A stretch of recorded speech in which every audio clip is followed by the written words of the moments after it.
जय गुरु गोरखनाथ। नमस्कार दोस्तों, आज के इस वीडियो में मैं महापर्व नवरात्रि में विशेष रूप से गुरु महादेव यानी महादेव शिव जी की एक विशेष दुर्लभ मंत्रों की साधना के विषय में बताने जा रहा हूँ। साधना क्षेत्र में आध्यात्मिक उन्नति और निश्चित सफलता प्राप्ति के लिए गुरु महादेव की विशेष रूप से और सर्वप्रथम साधना करना आवश्यक है, क्योंकि समुचित आध्यात्मिक उन्नति के साधना क्षेत्र में पूर्ण रूप से सफल होना असंभव है। चाहे आप सात्विक साधनाएं करें या तामसिक पैशाचिक इतर योनियों की साधनाएं, आपका ऑरा मजबूत होना आवश्यक है, यानी रूहानियत की प्राप्ति। तभी आप किसी भी रूहानी शक्ति को अपने और आकृष्ट कर उनसे संपर्क स्थापित कर उस शक्ति विशेष को सिद्ध कर उसे अपने वश में कर अपने वचनों से बांध सकते हैं और फिर अपने मनोवांछित कार्यों को उनके द्वारा संपन्न करा सकते हैं। वास्तविक रूप में देव वर्ग की शक्तियों को साधना के माध्यम से भी सिर्फ आराधना की जाती है, क्योंकि देव वर्ग की शक्तियों को वास्तविक रूप में सिद्ध कर उनको वश में करना किसी भी इंसान से संभव नहीं है। अतः उनकी आराधना कर उनकी असीम कृपा प्राप्त की जाती है। देवों के देव महादेव और गुरुओं के गुरु गुरु महादेव की आराधना जब वास्तविक और ओकिलित समय काल के अनुसार प्रभावी जागृत मंत्रों के द्वारा किया जाता है तो महादेव शिव जी के कृपा से अत्यधिक आध्यात्मिक उन्नति होती है, जिस कारण जब आप किसी अन्य देव वर्ग की शक्तियों की आराधना करते हैं या देव वर्ग के निचले पायदान पर की शक्तियां जैसे अप्सरा, यक्षिणी, योगिनी, गंधर्व, किन्नरी इत्यादि की साधनाएं या इतर योनियों की साधनाएं जैसे बेताल, पिशाच, पिशाचिनी, भूत व भूतनी, खब्बिश इत्यादि की साधनाएं इनको अपने वश में करने के लिए करते हैं तो आपका ऑरा मजबूत होना चाहिए और आप में रूहानियत का होना लाजमी है। अतः महादेव शिव जी के दिव्य मंत्रों की सफल साधनाएं करने से साधक या साधिका का ऑरा अत्यंत प्रबल हो जाता है, जिस कारण अन्य साधनाएं करते समय उन्हें किसी भी प्रकार का डर या भय का अनुभव भी नहीं होता है और साधना में सफलता भी प्राप्त होती है, जिससे शक्ति को सिद्ध कर उसे अपने वश में करना आसानी से संभव हो जाता है, क्योंकि इस ब्रह्मांड की सारी रूहानी शक्तियां गुरु महादेव के नियंत्रण में ही होती है। महादेव शिव जी की इस विशेष साधना को आप किसी भी शुभ तिथि मुहूर्त से या होली दीपावली की रात्रि से या किसी भी नवरात्रि के किसी भी तिथि से शुरू कर सकते हैं। इसे कोई भी नया या पुराना साधक या साधिका कर सकते हैं या कर सकती हैं, या यूं कहें कि साधना क्षेत्र से ताल्लुक रखने वाले हर एक साधक या साधिका को गुरु महादेव की इस तरह की विशेष साधनाएं अवश्य ही करनी चाहिए।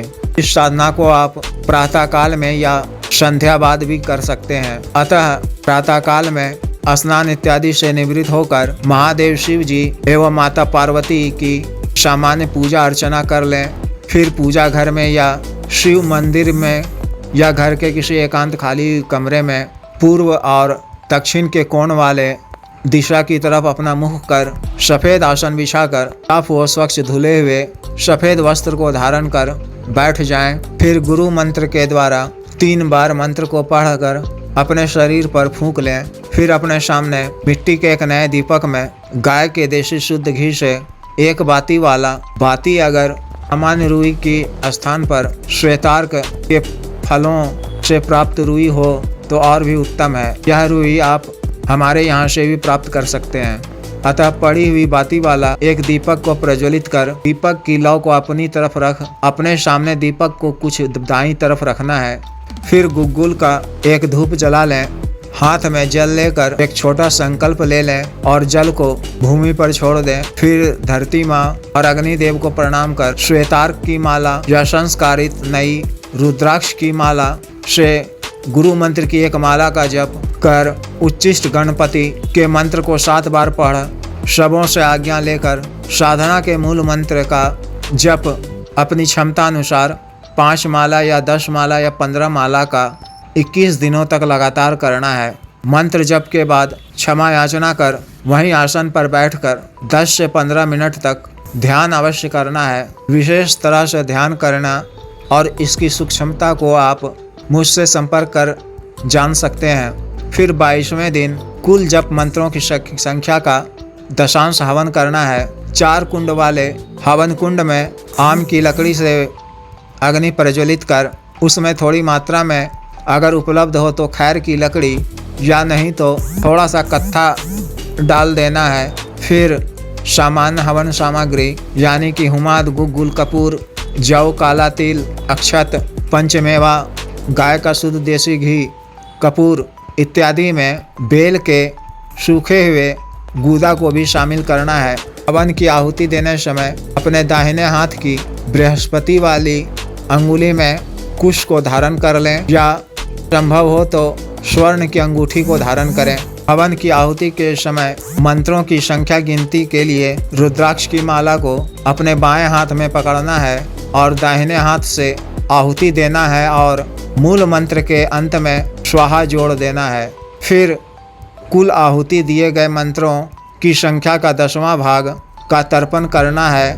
तर्पण गाय के कच्चे दूध में मिश्री, शहद, तुलसी पत्र को मिलाकर करना है। तर्पण अपने सामने हवन कुंड के बगल में पीतल या चांदी के किसी प्लेट में डालकर करना है। तर्पण के समय मूल मंत्र में अंत में तर्पयामी जोड़ देना है। इसी तरह मार्जन के लिए तर्पण किए गए कुल मंत्रों की संख्या का 10वां भाग का मार्जन करना है। इसी गाय के कच्चे दूध के मिश्रण से मार्जन में मंत्र के अंत में पर्यामी जोड़ना है और इस मिश्रित जल को अपने सर के ऊपर छिड़क लेना है। फिर क्षमा याचना कर दूसरे दिन प्रातःकाल में हवन की सारी शेष सामग्री को राख इत्यादि किसी बहते हुए नदी में प्रवाहित कर देना है। इस तरह पूर्ण मनोयोग, समर्पण भाव और आत्मविश्वास से महादेव शिव जी की इस विशेष साधना को करने से निश्चित रूप से साधक या साधिका आध्यात्मिक उन्नति को प्राप्त करेंगे और एक अद्भुत दिव्यता भी महादेव शिव जी की असीम कृपा से।